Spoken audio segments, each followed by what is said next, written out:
have some very special neighbours. Look! There's one with a hump, and one who can jump, and one who is, well, a little bit plump. 64, 64 Zulu. Some like it hot, and some like it chilly, and some like it both ways, and that's a bit silly. 64, 64 Zulu. Some are friendly, some are scary, but one thing is sure, not one is ordinary. 64, 64 Zulu. Some are sporty, some are stripy, they're prickly and woolly and furry and slimy. Some are quite big and some are very small, and the last one's Georgina, who's incredibly tall. 64, 64 Zulu. Bedtime, Lucy. OK, Mum. The story of Nelson the elephant.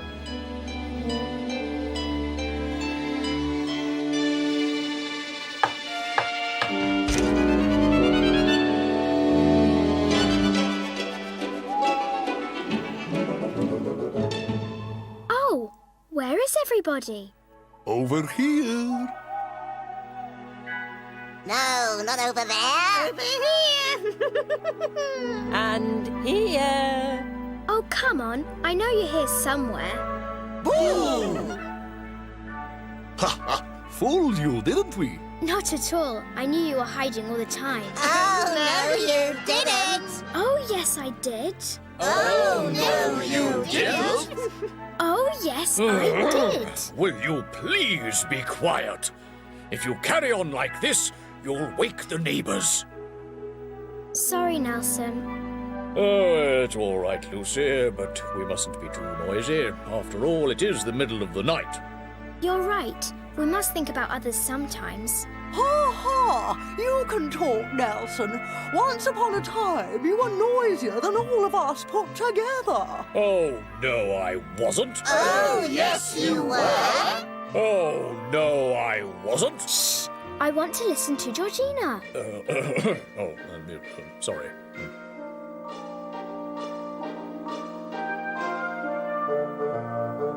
This story happened a long time ago, when Nelson was still young and lived in Africa. Nelson used to start the day with a big yawn, followed by a good scratch against the baobab tree. That's better. And then breakfast.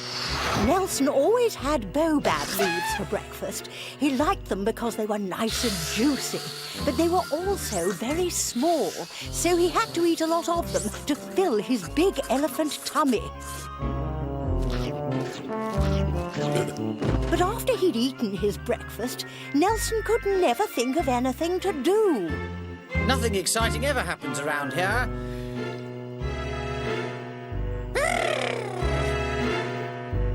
I'm bored.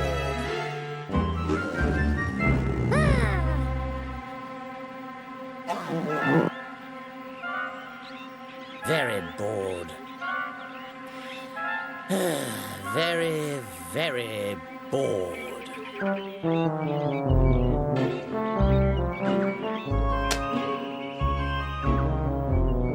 I wonder what would happen if I jumped down here.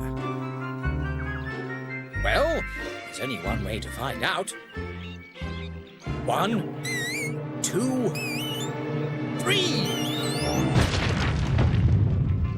Wow, this is exciting! Oompa, oompa, do another jumpa! Yeah, this is great! Oompa, oompa, I like to jumpa! Nelson thought it was such great fun to play the Oompa Jumpa game, but what would the other animals think of it? Oh, no. Whatever can be happening? It feels like an earthquake. Natalie the antelope didn't like Nelson's Oompa Jumpa game.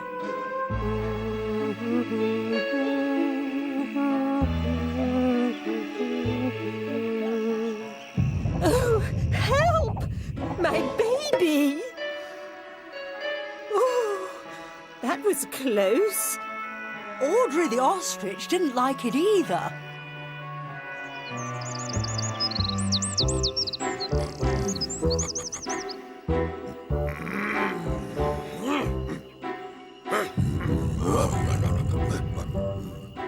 And Reginald the lion... Right, that's it. Well, he got very cross. So, Reginald, Audrey, and Natalie went to find out where the noise was coming from. Look, over there. Oompa, Oompa, I like to jumpa. It's Nelson. 1, 2, 3. Excuse us, Nelson. Oh, hi! I've invented a great new game. It's called Oompa Jumpa. Want to join in? No, we don't. In fact, we came here to ask you to stop jumping. But it's fun. No, it's not. It's a nuisance. Some of us have eggs to look after, you know. Yes, and some of us have delicate knees. And some of us need our afternoon nap. And if we don't get our afternoon nap, we get unreasonably grumpy. Afternoon nap. How boring. Playing Oompa Jumpa is much more exciting. I'm not going to stop. Sorry. I forbid you to jump. You can't forbid me anything. Because I'm bigger than you. In fact, I'm bigger than the three of you put together. So there! The other animals were not very happy. He's so selfish. Not nice at all. He needs to be taught a lesson.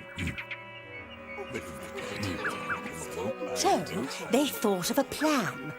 In the middle of the night, when Nelson was fast asleep, Audrey, Natalie and Reginald collected all the twigs and branches they could find. They worked all through the night until the sun rose.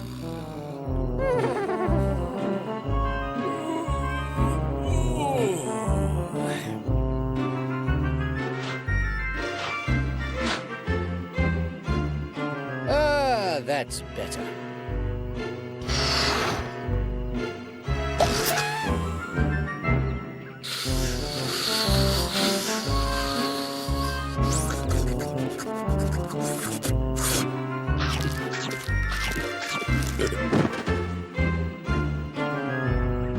Oompa, Oompa, I like to jumpa. Oompa, Oompa, I like to jumpa. The animals had built a trampoline. Hey, what's happening? Help! I can't stop bouncing. Somebody help me, please. We'll help you. If you promise never to jump again. What? Never ever? Never, ever. But I'll be bored. And I hate being bored. Ah! Maybe we're being a bit too hard on him.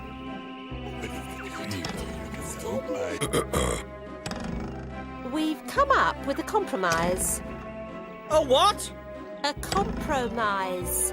A solution that's good for us and good for you too. You have to stop jumping. But in return, we will play another game with you. Oh. Okay. You have to say our promise. I promise. Will you help me now?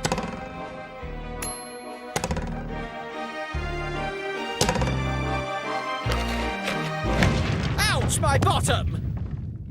What game shall we play? Snakes and ladders.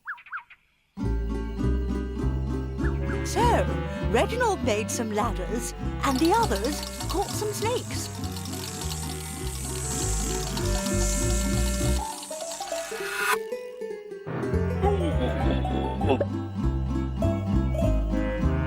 And they played snakes and ladders together.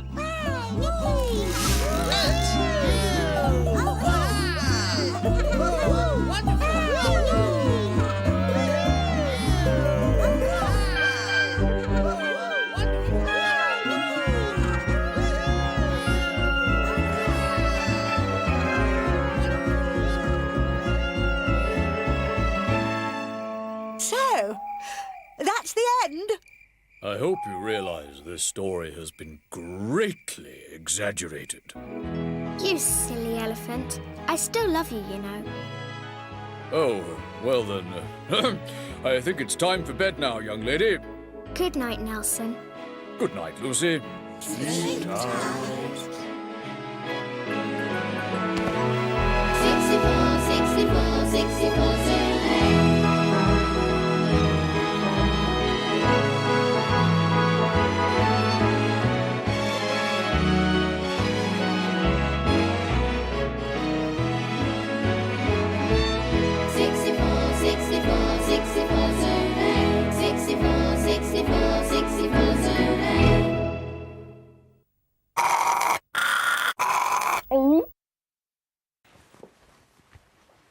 Hello. Are you ready for a lunchtime story? Are you sitting comfortably? Good. Well, I think I need to get comfortable as well.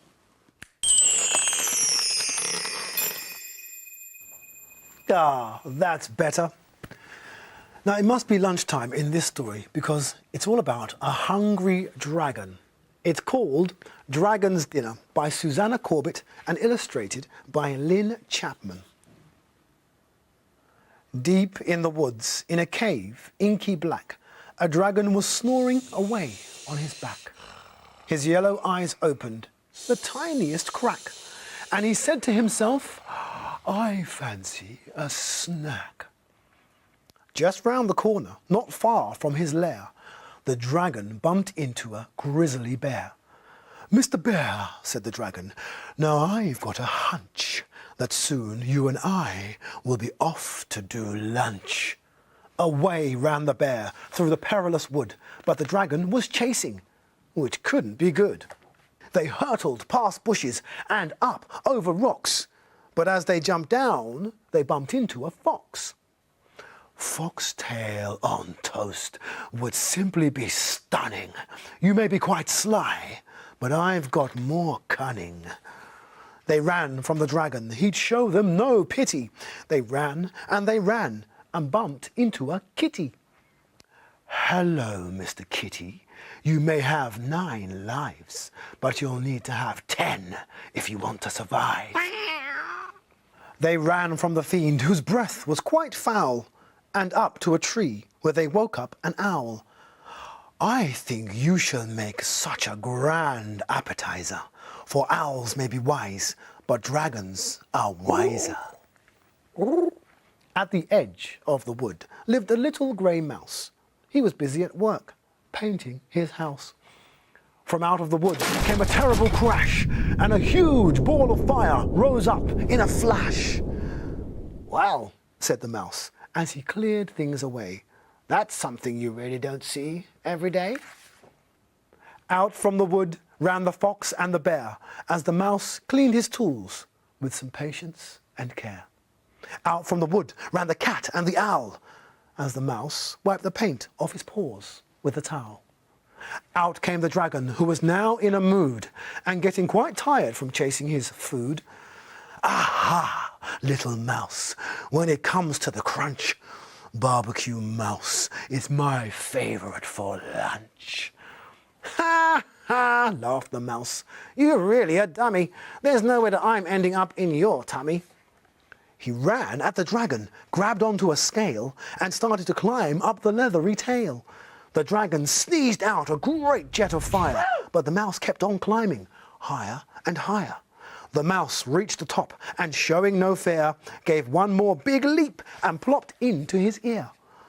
"Well, Mr. Dragon, you have got a cheek. I'll stay in your ear, and I'll squeak, and I'll squeak." The squeak was just small, no more than a niggle, but the dragon began to twitch and to wriggle. He flew in a circle and tried a flip-flop, but the squeak in his ear, it just wouldn't stop. Away ran the dragon, clutching his head. "Tomorrow," he thought, "I'll just stay in bed." "But he's just a mouse," sneered the cat. "He's so weak." They looked at the mouse, and the mouse whispered, "Squeak." Away ran the cat and away ran the bear as the mouse settled down in his favourite chair. Away flew the owl and away ran the fox as the mouse got his paper, his ink and his box. Away ran the four with a pitiful wail, and the mouse dipped his pen and wrote us this tale. And that story was Dragon's Dinner. I hope you liked it, and I'll see you again for another lunchtime story soon. This is Wibbly Pig. Hello. He's coming to play with us on CBeebies. Wow, my very own show. We'll have lots of fun and adventures. Look, a squiggly tree. That is mysterious. Where are we going now? Where no pig has gone before. That was great fun, Wibbly. Wibbly Pig, every day at 12:15. Come and play with me on CBeebies. And now on CBeebies, It's time for Way-Baloo.